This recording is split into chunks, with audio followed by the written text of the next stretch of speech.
예, 오늘 은혜 받을 말씀은 요나서 4장 3절에서 8절입니다. 구약 1289쪽입니다. 구약 1289쪽 요나서 4장 3절에서 8절까지의 말씀을 제가 봉독해 올리겠습니다.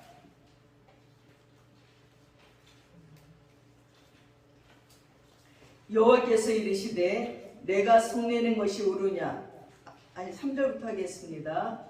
여호와여 원하건대 이제 내 생명을 거두어 가소서. 사는 것보다 죽는 것이 내게 나음이니이다 하니 여호와께서 이르시되 내가 성내는 것이 옳으냐 하시니라. 요나가 성읍에서 나가서 그 성읍 동쪽에 앉아 거기서 자기를 위하여 초막을 짓고 그 성읍에 무슨 일이 일어나는가를 보려고 그 그늘에 앉았더라. 하나님 여호와께서 박넝쿨을 예비하사 요나를 가리게 하셨으니 이는 그의 머리를 위하여 그늘이 지게 하며 그의 괴로움을 면하게 하려 하심이었더라. 요나가 박넝쿨로 말미암아 크게 기뻐하였더니 하나님이 벌레를 예비하사 이튿날 새벽에 그 박넝쿨을 갈아먹게 하심에 시드니라. 해가 뜰 때에 하나님이 뜨거운 동풍을 예비하셨고 해는 요나의 머리에 쪼임에 요나가 혼미하여 스스로 죽기를 구하여 이르되 사는 것보다 죽는 것이 내게 나으니이다 하니라. 아멘. 한 주간 동안 잘 지내셨는지요? 정말 영원히 가시지 않을 것 같은 그 한여름의 더위도 다 가버리고 긴 장마도 세월 앞에 장사 없다고 다 가버리고 벌써 10월 첫 주가 되었습니다. 가을의 문턱으로 들어섰습니다. 시원한 바람과 높은 푸른 하늘이 좀 살 것 같다는 생각을 들게 합니다. 또한 가을은 추수의 계절이니 땀 흘려 농사 지은 사람은 수확하는 기쁨으로 살이리라고 여겨집니다. 올해는요 구청에 텃밭을 신청해서 2평짜리 1평 반인가 그렇게 되는 텃밭을 얻었어요. 그래갖고 봄에는 거기다 상추도 심고 오이도 심고 가지도 심고 옥수수도 심고 뭐 아주 욕심 많게 꽉 빈자리가 하나도 없이 심었습니다. 그래서 상추도 좀 이렇게 따먹었고 오이도 따먹었는데 가지는 잘 안 되더라고요. 벌레가 다 먹고. 그리고 옥수수도 몇 개 따먹었는데 이 장마가 와가지고 홍수가 나서 완전히 다 덮여가지고 그 다음 것은 쓸 게 없었습니다. 그리고 가을이 되니까 다시 밭을 일구고 배추와 무씨를 구청에서 나눠주더라고요. 그래서 배추 모종을 심고 무씨를 뿌렸는데 야 진짜 싹들이 이렇게 나는데요. 얼마나 이쁜지. 날마다 가서 물을 주면서 요만큼 자라고 요만큼 자라고 요만큼 자라고 이제 솎아야 될 정도가 돼서 신나서 열심히 솎아가지고 그냥 이만큼을 솎아서 야 이걸로 국도 끓여 먹고 겉절이도 해 먹어야지 했는데 아니 저쪽에서 큰 차가 막 약을 뿌리는 거예요. 이 벌레가 뿌리를 갉아먹는 벌레가 생긴 거예요. 배추들이 다 쭉쭉 늘어지는 거예요. 그러니까 이제 사람들이 이제 구청에다 항의를 하니까 이제 약을 뿌린 거예요. 아니 그래서 그거를 가져가서 집에서 맛있게 먹으려고 하는데 제 동생이 안 된다고 농약 뿌려서 먹으면 안 된다고 버리자고 홀딱 갖다 버리는 거예요. 너무너무 속상해서 구청에 전화를 걸었어요. 아니 약을 뿌리려면 진작 말씀을 하시고 그래야지 다 뽑은 다음에 하면 어떡합니까? 거기서 하는 얘기가 아니에요. 이거는 농약이 아니라 거기는 무농약으로 하는 데기 때문에 씻어서 드시면 되는 거예요. 벌써 갖다 버린 거예요. 쫓아가 보니까 어디다 버렸는지 찾을 수가 없는데 너무너무 속이 상한 거예요. 그러니까 옆에서 아이고 시장 가서 1, 2천 좀 사면 되는데 1, 2천이 문제가 아니라 씨를 뿌려서 싹이 나는 걸 날마다 보면서 가서 물을 주고 이 정성이 진짜 그 애정이 그것도 말도 못하더라고요. 밤에 잠이 안 오는 거예요. 너무 아까워서 거기 또 다시 가서 찾아볼까? 아까워. 막 너무너무 속이 상한 거예요. 그러고 있는 중에 또 며칠 전에는 동생이 나갔다 들어오더니 또 그냥 너무 속상해하는 거예요. 그랬더니 쪽파를 또 이만한 그 화분에다 심었어요. 그냥 파랗게 이렇게 올라온 게 너무 이쁜 거예요. 진짜 탐스러운 거예요. 아니 가서 보니까 누가 가운데를 쏙 뽑아갖고 간 거예요. 아마 지나가는 사람이 뽑았나 봐요. 속이 상해서 들락하도 세상에 누가 그렇게 남의 거를 뽑아갈 수가 있지. 아이고 속상해 막. 그래서 아까워하는 거예요. 근데 저도 그렇게 아깝고 제 동생도 그렇게 아까워하면서 제 마음에 느낀 것이 요나의 방랑쿨을 아까워한 것이 이해가 되는 거예요. 그러면서 야 우리 이제 시장에 가서 야채를 살 때 절대 깎지 말자. 이게 얼마나 정성을 들여서 사는 건지 1,000원, 2,000원 사는 것 같지만 정성은 야 수백만 원어치쯤 되는 것 같아. 야 우리는 농사 지어서 부자 되긴 글렀어. 도저히 농사 짓는 사람들은 억울한 일을 하고 있는 거구나. 손해보는 일만 하는구나 하는 생각이 들 정도로 야 정성이 들어가는구나. 마음이 애가 닳는구나 하는 생각을 해보았습니다. 사랑하는 여러분, 그러면서 성경 속에 요나는 이 방랑쿨 사건으로 유명한데 요나가 니느웨의 멸망을 보려고 성읍 동쪽으로 가서 자리를 잡고 초막을 짓고 무슨 일이 나나 보자, 정말 멸망당하나 보자 하고 앉아있는데 너무 고단한 거예요. 요나의 지금 각오가 며칠 동안 뭔 일이 일어났습니까? 하나님의 말씀에 불순종해서 배를 타고 도망가다가 배가 풍랑을 만나서 그래서 요나를 들어 바다에 던져 고기가 널름 삼켜서 물고기 뱃속에서 물고기 창자를 붙잡고 3일 밤낮을 회개하며 기도하다가 토해냈어요. 토해내자마자 하나님이 두 번째 명령으로 또 니느웨에 가서 전하려니까 즉시 일어나서 오늘 종일 사흘이나 걸어다녀야 될 그 니느웨 땅을 하루 만에 뛰어다니면서 복음을 전하다가 왔으니 너무너무 고단한 거예요. 그래서 이 요나가 너무 몸이 고단해서 졸리고 니느웨가 멸망한다고 소리쳐서 목도 아프고 그래서 흥건하게 잠이 들었는데 사랑 많으신 하나님이 요나를 보니까 안 됐는 거예요. 그래서 방랑쿨을 준비하셔갖고 요나 얼굴에 햇빛이 쫙쫙 쬐는데 그늘을 만들어줬어요.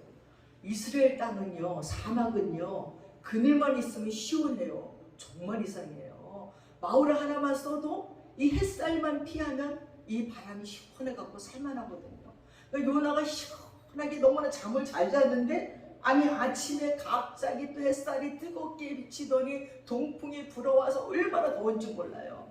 짜증을 내면서 일어나 보니까 이 방랑쿨이 벌레가 갉아먹어가지고 시들어버린 거예요. 이 요나가요 얼마나 속이 상했으면 방랑쿨도 시들게 하시고 내가 차라리 죽는 게 낫나이다 하면서 지금 막 짜증을 부르고 성을 내는 것입니다. 그래서 하나님이 아니 너는 그 방랑쿨 안에 그렇게 성을 내는 것이 옳으냐? 그러니까 요나가 옳습니다. 방랑쿨 하나에도 나는 너무 화가 납니다. 우리가 진짜 그 열무 조금도 화가 나고 쪽파 조금 잃어버린 것도 화가 나듯이 너무너무 화가 난 거예요. 우리는 우리 마음대로 무언가 되어지지 않을 적에 또한 원치 않는 고난이 올 때 죽고 싶다고 말합니다. 우리 다솔이는 일어나세요. 예배에 성공해야 다른 일에 성공해요. 일어나세요. 내가 이겨야 됩니다. 또한 선지자 이 요나는 어쩌다가 이 지경까지 됐을까요? 어쩌다가 하나님의 명을 어기는 선지자가 되어서 물고기 뱃속도 들어갔다 나왔다 하고 이제는 하찮은 방랑쿨 하나 때문에도 성질을 부리면서 화를 나면서 내가 차라리 죽는 게 낫겠습니다. 차라리 물고기 뱃속에서 내가 죽을 걸 그랬어요. 이런 얘기나 지금 마찬가지인 것입니다. 여러분 죄악에 찌든 도시 이 니느웨는요 그럴 만한 이유가 있어요. 이 느무릇이라고 우리 성경에 보면 거인이라고 나와요. 첫 번째 거인이 느무릇인데 키도 엄청 커요. 2m도 넘는 그런 니무릇, 건장한 니무릇이 세운 그런 고대 도시입니다. 창세기 10장을 여러분이 읽어보면 니무릇에 대해서 나옵니다. 이 니무릇은 바벨론 왕국을 세우고 니느웨는 바로 바벨론 왕국의 일부인 것입니다. 니무릇이 세운 바벨론 왕국의 모든 거짓 종교의 원천이에요. 성경이 그 큰 바벨론이라 땅의 음료들과 가증한 것들의 어미라고 말할 정도였어요. 계시록 17장에 보니까 근데 그렇게 말씀한 이유가 있어요. 처음부터 니느웨는요 바벨론 제국의 중요한 도시 가운데 하나였는데 사악함과 방종의 대명사였어요. 니느웨는 참되신 하나님께서 소중히 보시는 모든 것을 거절했어요. 가증스럽게 행했습니다. 주전 8세기 니느웨는 아수르의 수도가 됐어요. 아수르 사람들은 사악하고 무자비함으로 악명이 높았고 한 저자는요 그들을 이렇게 평했습니다. 이 민족은 카프카스에서 카스피안 그리고 페르시아만까지 티그리스를 넘어서 소아시아 이집트까지를 무시무시한 압제와 무력으로 다스리고 점령했어요. 그래서 아수르 왕들은 말 그대로 전 세계를 공포에 떨게 했어요. 그들은 적들의 시체를요 산더미처럼 해골로 피라밋을 쌓았습니다. 적국의 아들과 딸들을요 희생제물로 바쳤어요. 번제단에 각을 떠서 불을 태워서 바쳤다는 것입니다. 도시들을 불태웠고요 사람들의 왕래가 잦았던 땅을 죽음과 황폐의 땅으로 만들었어요. 그들은 더 넓은 황야를 전서의 피로 붉게 물들어버리고 말았습니다. 온 땅에는요 수비군들의 시체를 땅에 지푸라기처럼 널브러뜨렸고 셀 수도 없이 많은 사람들을 말뚝에 박아 죽이고 그리고 죽은 자들의 뼈가 산을 덮고 강물을 넘치게 했어요. 그리고 왕들의 손을 자르고 벽에 못 박아서 죽이고 성문 앞에 그 시체를 두어서 곰과 개들의 먹이가 되게 했습니다. 그들은 적국의 몸을 잡초를 매듯이 되었고 들 짐승처럼 때려 죽였습니다. 그리고 기둥들에는 적의 군주들의 살가죽을 벗겨서 걸어놓았어요. 그들은 이런 일을 할 때 조금 더 주저하거나 양심의 가책을 느끼지 않았어요. 이렇게 니느웨는 악한 문화의 대명사였습니다. 이스라엘 백성들이요 니느웨와 아수르 사람들을 상징하는 모든 것들을 미워했다는 점을 이해하고도 남습니다. 우리가 일본에 대해서 용서하고 싶어도 용서는 했지만 그들의 악항이 우리 가슴속에 남아있어요. 제가 어릴 적에요 동네에서 말 안 듣는 모든 아이들에게 그리고 저에게도 야단을 칠 때 뭐라고 하는지 압니까? 너 울면 일본 군사가 와서 잡아가. 너 밥 안 먹으면 일본 군사가 와서 잡아가. 너 거짓말하면 일본 군사가 와서 잡아가. 하나님의 자리에 일본 군사가 있었는데 전 정말 그때 그 공포가요 커서도 순경만 보면 무서웠어요. 가다가 경찰이 저렇게 가면 갑자기 괜히 움찔대고 서있게 되고 뒤돌아있게 되고 뭐 나 잡아갈까 봐. 어릴 때부터 너무 그 얘기를 들었고 일본 순사들이 얼마나 악랄하게 했는지를 어른들에게 얘기를 들었기 때문에 어린 아이의 마음속에 쇠뇌되어 있어가지고 일본 순사가 잡아가 그럼 하던 것도 다 멈췄어요. 울음도 멈추고. 그럴 정도로 우리들의 마음속에 일본에 대한 원한이 있어요. 한이 있어요. 근데 지금 이스라엘 백성들은 이 아수르 그리고 니느웨에 대해서 그런 마음이 그거보다 더 악하잖아요. 지금 일본도 무지무지하게 약했어요. 우리 젊은이들을 다 진영으로 데리고 가서 진짜 전쟁터에 총바지시키고 그리고 딸들은 진짜 다 창녀로 만들어버리고 어른들은 그냥 죽이고 독립운동하는 자들 죽이고 진짜 뭐 무슨 실험한다고 막 겨울에 막 동태되게 손 만들어서 손 잘라버리고 뭐 별짓을 다 했어요. 그런 걸 볼 때마다 속에서 막 진짜 분노가 일어나요. 근데 지금 이스라엘 백성들이 그래요. 이스라엘 백성들이 니느웨 아수르 백성들을 볼 때마다 절대 용서할 수 없어요. 어쩌면 선지자들이 기도하지게 아수르야 좀 망해라. 니느웨야 좀 망해라. 하나님 니느웨에게 원수 좀 갚아주세요. 하나님 언제 심판할 거예요? 아마 이러고 있었을 거예요. 그런데 이렇게 아수르가 전성기에 달하고 있을 적에 하나님께서 이스라엘의 한 선지자에게 니느웨로 가서 하나님의 이 심판이 임박했다는 것을 알려주라는 거예요. 그 명을 받은 요나 선지자가 가고 싶었겠습니까? 아니 저라도 안 갔을 것 같아요. 이 요나 선지자는 그 말을 듣고 더 말할 나이도 없이 펼쩍댑니다. 난 못 갑니다. 난 도저히 못 갑니다. 그 원수의 나라에 가서 전도를 하라고요. 오히려 그 죄악된 잔인한 나라는 속히 하나님의 심판이 내리기를 기도했는데 정작 기다리던 하나님의 심판이 그들에게 왔는데 알려주라니요. 난 그렇게는 못하겠어요 하고는 도망을 가는 선지자가 바로 요나입니다. 니느웨로 가라는 명령을 받았지만 요나는 지중해로 가는 배에 올라탔습니다. 정반대의 방향으로 갔습니다. 여호와께서 태풍을 바다 위에 내리심에 배가 거의 깨어지게 된지라 배의 승무원들이 짐들을 다 버리고 이 태풍을 피해보려고 별짓을 다 해도 이제 배가 부서지게 생겼어요. 근데 배미창에 가보니까 어떤 사람이 아주 팔짱소리에 쿨쿨 자고 있는 거예요. 그러니까 이 승무원들이 막 밀면서 일어나라고 깨라고, 지금 배가 무너지게 됐고 하나님이 이 태풍을 왜 불어줬는지 모르겠는데 일어나서 기도하라고 그러니까 일어났어요. 요나가 난리가 났어요. 그러면서 당신은 누굽니까? 어디서 왔습니까? 물으니까 요나가 하는 말이, 나는 하나님을 섬기는 이스라엘 백성이고 나는 하나님을 섬기는 하나님의 종인데 내가 하나님의 말씀에 순종하지 않아 이런 태풍이 일어났으니 나를 바다에 던지십시오 하는 거예요. 아니 그렇다고 어떻게 산 사람을 바다에 던지겠어요? 어쩌다가 그런 일을 했냐고 야단은 치지만 끝까지 벼텨보려고 승무원들과 그 선장과 선원들은 열심히 저었지만 안 되는 거예요.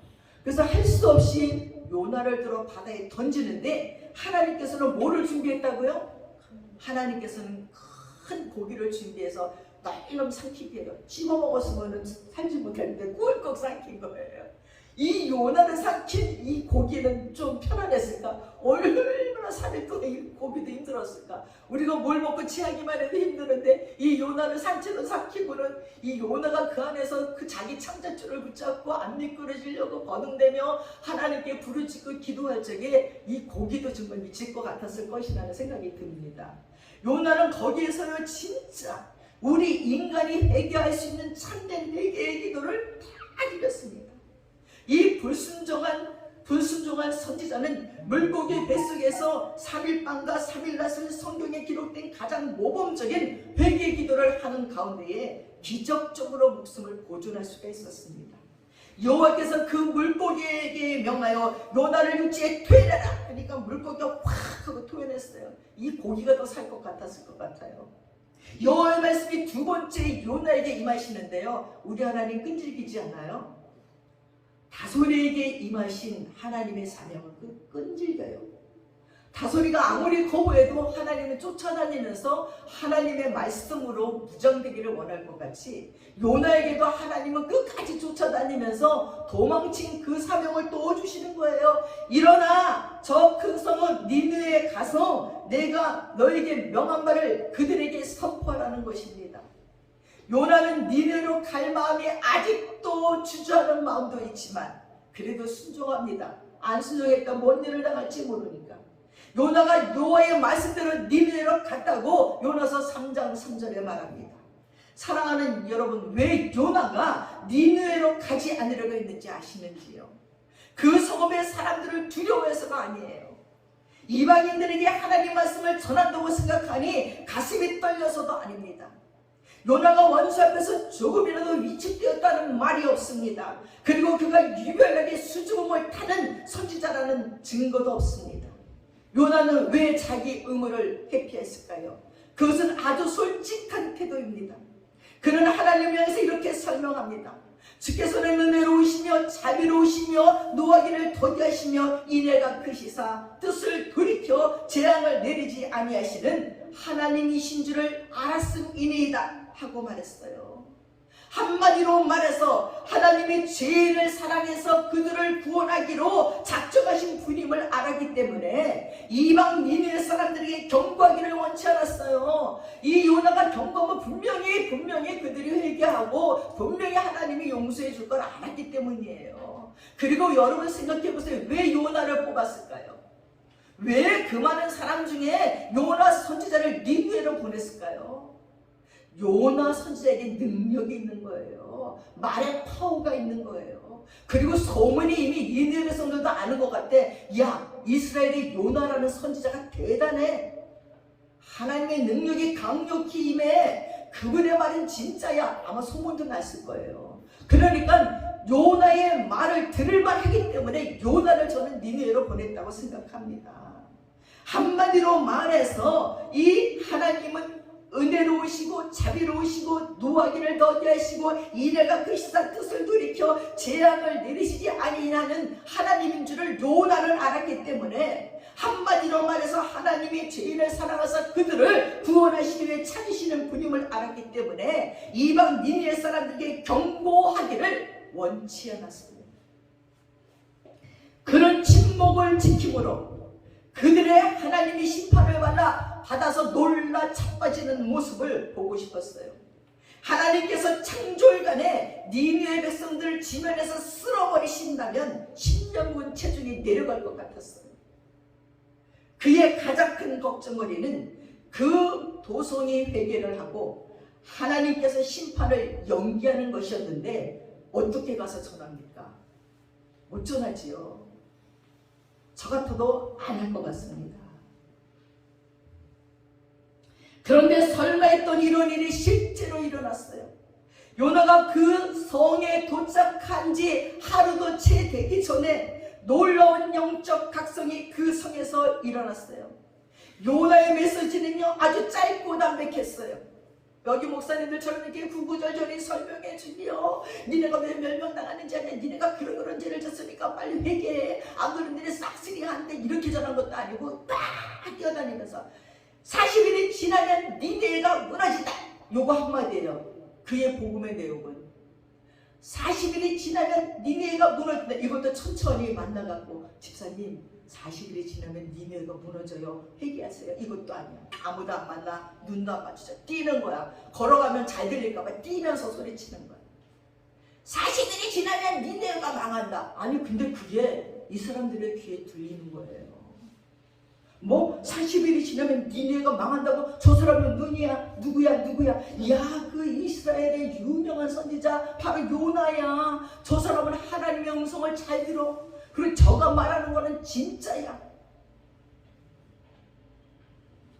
성경은 그렇게 짧은 메시지를 듣고도 니느웨 백성들이 하나님을 믿고 금식을 선포하고 굵은 베옷을 입었다고 전했습니다. 이 이방수국 니느웨는 그들이 저지른 악행을 회개했습니다. 온 백성들 약 60만 명에게 부흥의 불길이 붙어서 옮겨졌습니다. 왕조차 보좌에서 일어나 조복을 벗고 굵은 베옷을 입고 잿더미 속에 앉았습니다. 세계 역사상 유례를 찾아볼 수 없는 영적인 부흥이 니느웨에서 일어났습니다. 왕으로부터 짐승들까지 다 금식하며 기도했어요. 사랑하는 여러분, 죽을 죄를 졌어도 회개하면 삽니다. 회개하면 길이 있습니다.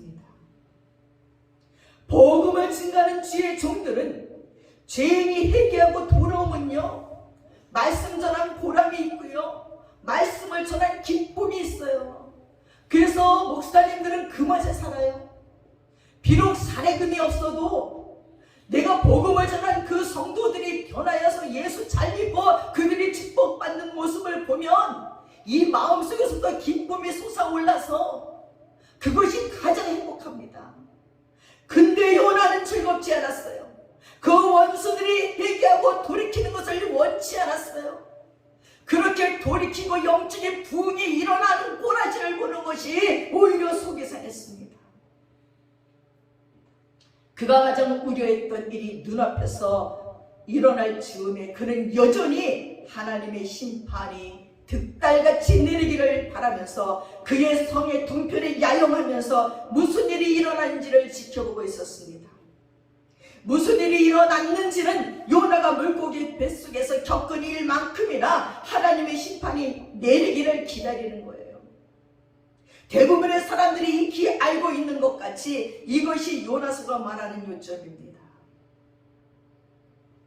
하나님께서는 그분의 뛰어난 국률에 대해서 요나에게 가르침을 주시고 계십니다. 요나서의 마지막 문단, 오늘 본문 말씀을 보겠습니다. 요나서 4장 6절에서 11절을 한번 다시 봅시다. 여러분 함께 읽겠습니다. 요나서 4장 6절 봅시다.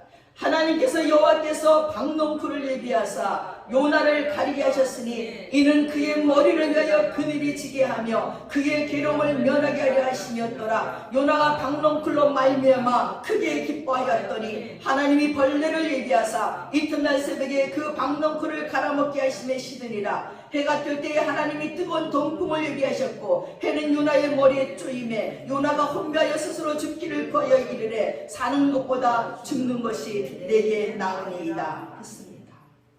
여러분, 성경에서 가장 이상한 끝맺은 가운데 하나가 바로 이거예요. 요나가 그 다음에 어떻게 되었는지가 나오지 않아요. 여러분, 요나서 마지막 절 11절 한번 볼까요? 하물며 이 큰 성읍 니느웨는 좌우를 분별하지 못하는 자가 12만여 명이요 가축도 많이 있나니 내가 어찌 아끼지 아니하겠느냐 하시니라. 이게 요나서 끝이에요. 뭐 결론도 없이 그냥 이게 끝이에요. 그 다음에 어떻게 됐다는 얘기입니까? 없어요. 이 일을 겪고 후에 그의 태도가 어떻게 바뀌었는지도 몰라요. 어쩌면 니느웨 폐망을 바라면서 40일 내내 그곳에 요나는 머물렀었는지도 모르겠습니다. 야, 하나님이 그래 망하게 할지도 몰라, 이 나쁜 놈들 죽어봐라 이러고 기다렸는지도 몰라요. 요나가 여호와의 인자한 경고에 진심으로 어떻게 반응했는지는 모릅니다. 이후에 그의 사역에 대해서도 아는 바가 없습니다. 니느웨에서 일어난 부흥의 장기적인 결과에 대해서도 역사적으로 알려진 바가 없습니다. 그렇지만 하나님께서 요나와 모든 이스라엘 백성들에게 가르쳐주신 교훈은 너무나 분명합니다. 하나님은 사랑을 베푸시고 자비로우시고 오래 참으시고 죄인들을 안쓰럽게 여기시는 분이라는 거예요. 할렐루야 아닙니까? 사랑하는 여러분, 니느웨의 멸망을 알리는 예언은 어떻게 됐느냐? 하나님이 그들이 행한 것, 그 악한 길에서 돌이켜 떠난 것을 감찰하시고 뜻을 돌이켜서 그들에게 내리리라 말씀하신 재앙을 내리지 아니하셨어요. 긴 제임스 역본에서는 하나님께서 그 악한 사람들의 관한 일을 후회하시사 그들에게 행하리라 말씀하신 일을 행하지 아니하셨다고 말했어요. 하나님은 인생이 아니시니 시건치 아니하시고 인자가 아니시니 후회가 없으시도다. 어찌 그 말씀하신 바를 행치 아니하시며 하신 말씀을 실행치 아니하시랴 하고 민수기 23장 19절에 얘기했습니다. 아니, 이 말처럼 이런 하나님께서 왜 니느웨의 심판을 거두시는 겁니까? 말씀했으면 말씀한 대로 행하셔야죠. 말이 다릅니다 하고 생각할 수 있습니다. 그러나 인간의 사고와 감정을 하나님께 돌리는 표현 방법입니다. 성경은 순전히 인간적인 용어로 표현할 수 없는 하나님에 관한 진리를 설명하기 위해서 의인법을 쓴 것입니다. 요나서 3장 10절은 하나님께서 실제로 마음을 바꾸셨다는 것이 아닙니다. 사실은 정반대예요. 바꾼 쪽은 니느웨 사람들입니다. 하나님의 진노를 돌이키신 것은 그분의 영원한 사랑의 성품과 완전하게 일치합니다. 만약에 그분이 니느웨에서 손을 거두지 않으셨다면 그분이 변하셨다는 뜻이 될 것입니다. 다음과 같은 은혜의 약속이 임박한 경고를 무효하기 때문이에요. 만일 나의 말한 그 민족이 그 악에서 돌이키면 내가 그에게 내리기로 생각하였던 재앙에 대해서 뜻을 돌이키겠고 하고 에레미야 18장 8절에 말했습니다. 할렐루야입니다. 니느웨에 대한 멸망의 예언은 오만 방자하고 포갑적인 하나님이 미워하시는 이방인들을 향한 것이었어요. 베옷을 두르고 제위에 앉아 겸손히 회개하는 사람들에게는 이런 경고가 내려지지는 않습니다. 니느웨 백성들은 부흥의 불길로 말미암아 완전히 변했습니다. 그래서 하나님은 심판의 손을 거두시고 사랑으로 그들을 용서하셨습니다. 아멘입니다. 요나는 하나님께서 니느웨 사람들의 마음을 돌이키기 위하여 선지자를 통한 경고의 메시지를 마련했음을 알아차렸습니다. 사랑하는 여러분, 오늘 들려지는 목사님들의 설교 말씀 속에 하나님의 경고의 메시지가 들려있다는 것을 기억하십시오. 그리고 돌이키십시오. 하나님의 마음을 알아가시기 바랍니다. 말씀을 듣고도 경고를 듣고도 돌이키지 아니하면 하나님이 내리라고 말씀했던 재앙이 임한다는 것이래요. 재앙을 내리기로 결정했어도 그 마음이 변해지고 하나님의 말씀 안에서 순종하고 회개하면 하나님이 내리기로 작정한 재앙도 하나님은 거두신다는 것입니다. 그가 처음부터 다시시로 도망한 이유가 바로 여기 있습니다. 그분은 이 세상의 기초가 놓이기 전에 선포하신 계획에 따라 일어나는 모든 일들을 섭리적으로 주장하십니다. 하나님께서 고객에게 요나를 삼키라고 명령하시는 모습이 바로 그것입니다. 요나서의 마지막 장에서 하나님께서 요나에게 그분의 국률에 관해 가르치시면서 그에게 시청각적 교훈을 주시기 위해 3번씩이나 소도구를 준비하셨어요.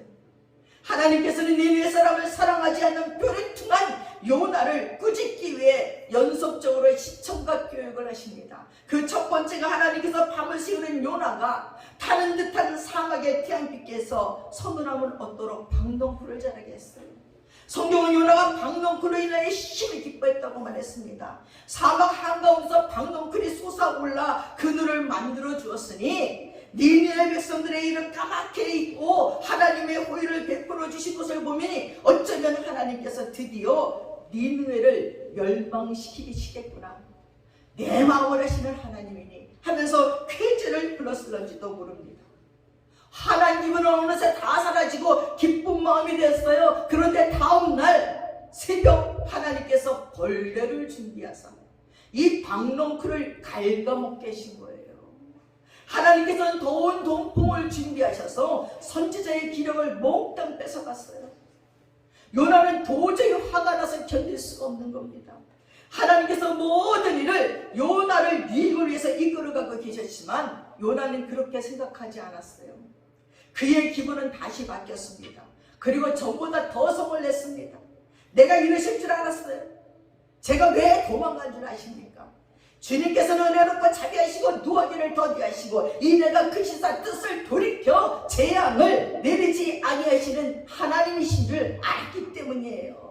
차라리 저를 죽여주세요. 죽는 것이 내게는 사는 것보다 낫습니다. 심판하지 아니하셨다고 다 죽이지 않았다고 이렇게 성을 내는 선지자가 어디 있습니까? 하나님은 고집불통으로 성내는 요나에게 네가 성내는 것이 옳으냐 하고 꾸짖습니다.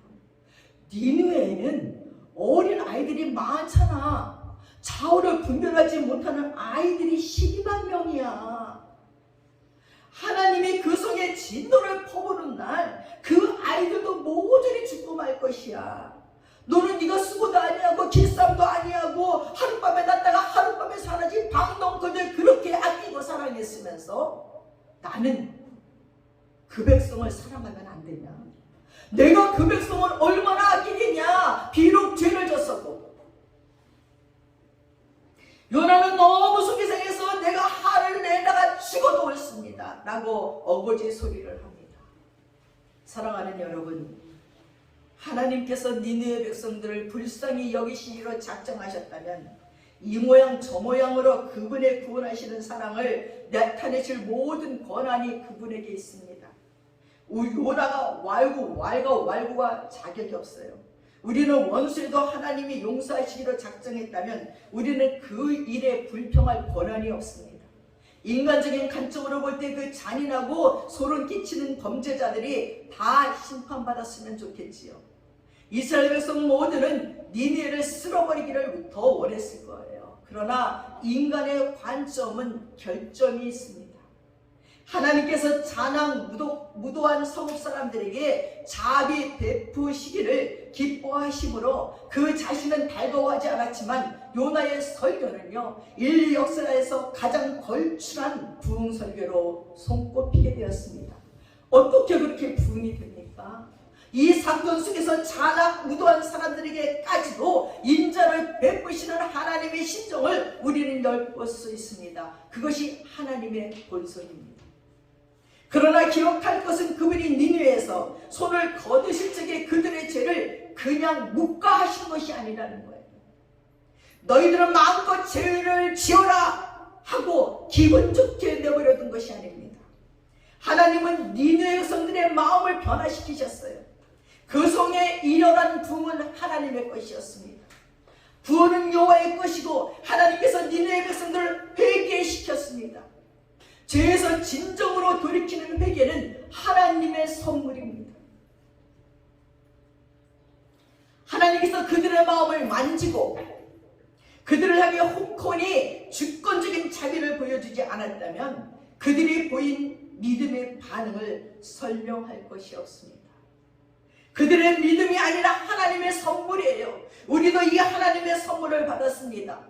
박넝쿨 하나의 마음을 뺏겨 사명을 잃지 마시고 우리의 발걸음을 잡고 있는 그 박넝쿨에 대한 미련을 버리시기 바랍니다. 우리는 모두 요나 같은 본성이 있습니다. 우리 마음대로 되어지지 않을 때 사는 것보다 죽는 것이 낫다고 생각합니다.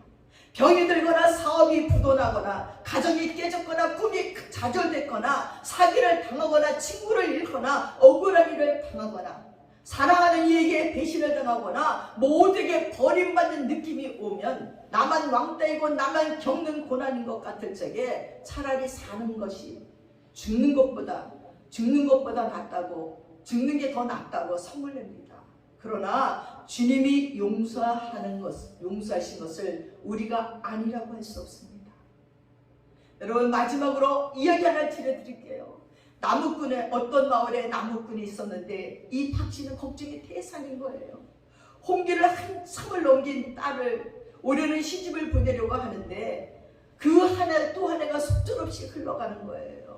이 딸이 한 살 더 먹어갈수록 이제 29이 됐으니 그때 29은 완전히 놓쳤냐고 데려가는 사람도 없어요. 그래서 중매장애에게 가보면요, 아니 시집갈 적에 해야 될 이 혼수를 감당할 수가 없어요.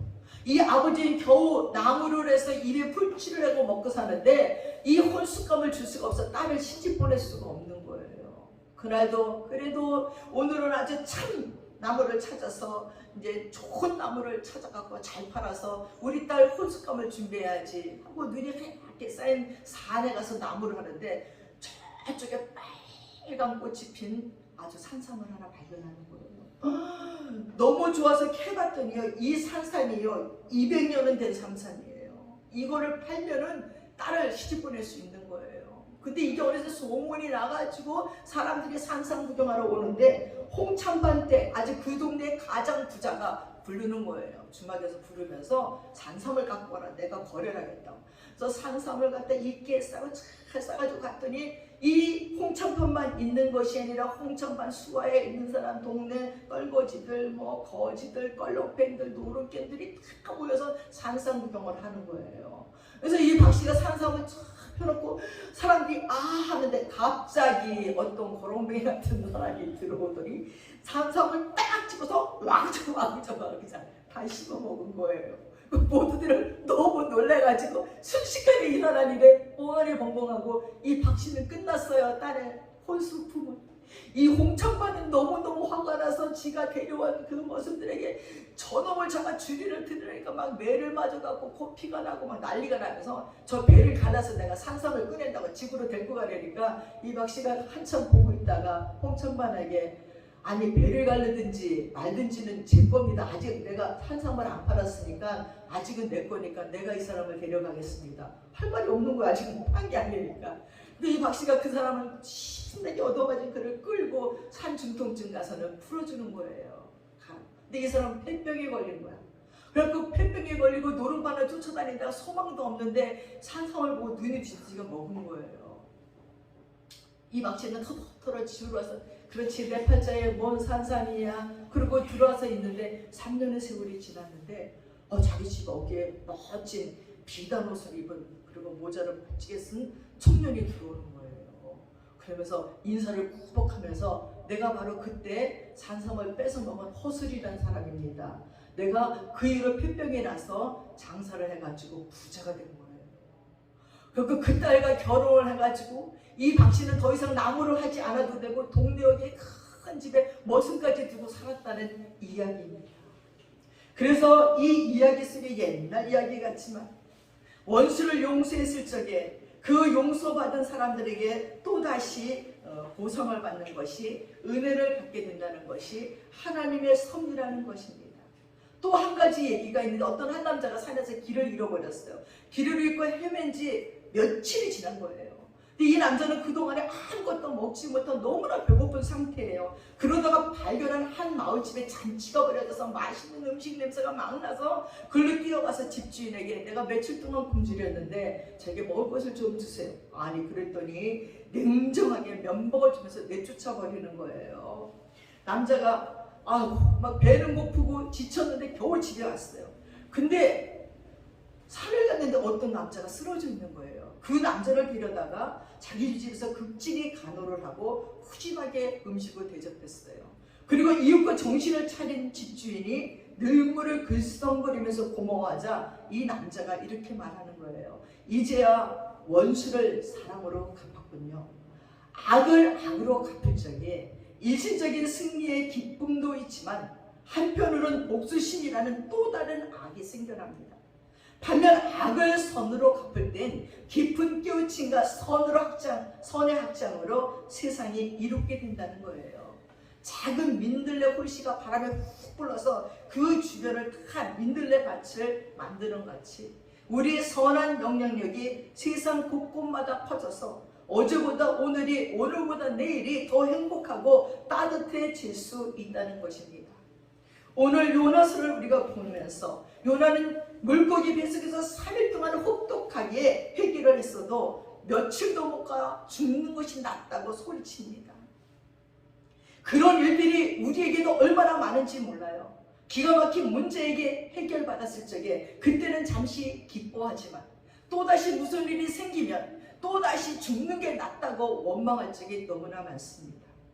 여러분, 우리의 원수들이 파멸되는 걸 보시지만 하나님은 우리가 그리 아까워하는 열모 한 숟가리, 쪽파 한 줌보다 나도 그들을 아끼지 않겠느냐, 그 생명을 사랑한다는 것을 우리에게 깨우쳐주고 있습니다. 너도 그 작은 것을 아꼈거든 하물며 하나님이 만드시고 예수 그리스도의 생명 바쳐 사랑하는 그들이야 오죽하겠느냐는 거지요. 하나님의 마음을 느껴보면서 죽어가는 영혼들을 사랑해서 피하시지 말고 전도하시는 사명을 저버리지 마시면서 요나처럼 도망치지 말고 그 원수들을 전도하란다고 죽는 게 낫겠다고 말하지 말고 끝까지 하나님이 우리에게 주신 명을 다 감당하시는 저와 여러분 되시기를 축원합니다. 기도하겠습니다. 사랑하는 아버지 하나님, 정말 요나의 마음이 10분 이해가 됩니다. 그 악하고 잔혹하고 그 원수들을 어떻게 그들이 하나님께 구원받기를 원하겠습니까? 정말 그들이 일시에 하나님의 심판을 받는 것을 보면 속이 후련할 것 같지만 하나님께서는 그렇게 하지 아니하시네요. 그들도 사랑하시고 그들에게도 인애를 베푸시고 그들에게도 긍휼을 베푸시는 하나님을 알아갑니다. 하나님, 우리가 이 짧은 인생을 살면서도 원수 진 일이 얼마나 많고 또 원수 같은 이들이 우리에게 얼마나 많은지 모릅니다. 그들만 없다면 우리 마음의 근심과 슬픔과 눈물이 사라질 것 같았지만 하나님께서는 그들을 벌하지 않으십니다. 그리고 하나님, 아끼신다는 것을 오늘 가르쳐 주시고 요나를 통해서 교훈해 주십니다. 우리는 인생 살며 그렇게 고단하고 힘든 일들이 우리에게 있을지라도 아버지, 죽는 것이 사는 것보다 낫다고 하나님께 원망하지 않는 하나님의 사람들이 되도록 축복해 주시옵소서. 끝까지 하나님의 마음을 알아가며 죽어가는 영혼들을 구하기 위해 애쓰는 저희들이 되도록 축복해 주시옵소서. 감사드리며 예수님의 이름으로 기도드렸사옵나이다. 아멘. 다 함께 자리에서 일어나셔서 찬송가 395장 찬양하겠습니다.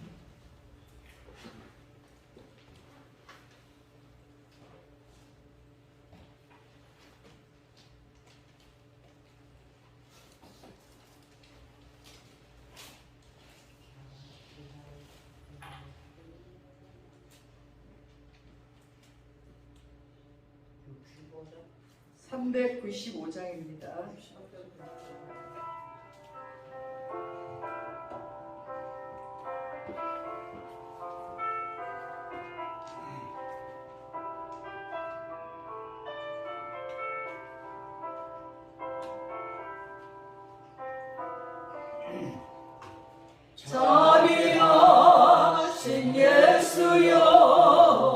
내가 사랑 가운데 의지할 리 없으니 슬픈 자가 됩니다.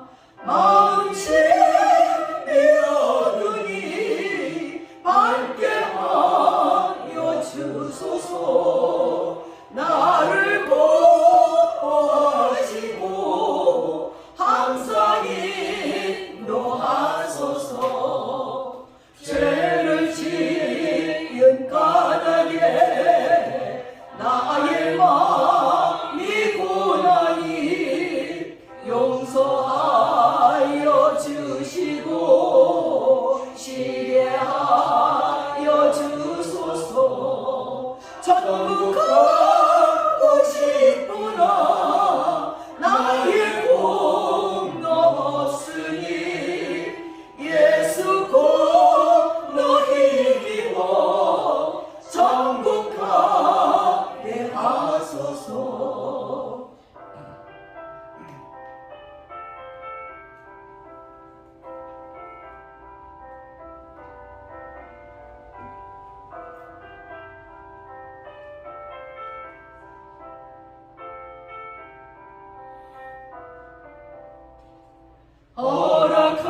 허락하심 이루어 사랑 항상 있도다.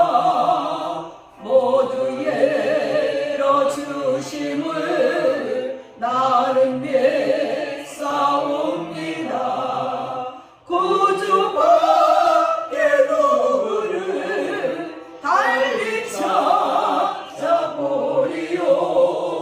복가요 예수님 더 원할 것 없도다. 거룩하신 구주여 비로 날 사셨으니 어찌 감사하온지 말로 할 수 없도다. 주의 귀한 영상을 나도 있게 하시고 하늘 날아가서도 사랑하게 하소서. 아멘.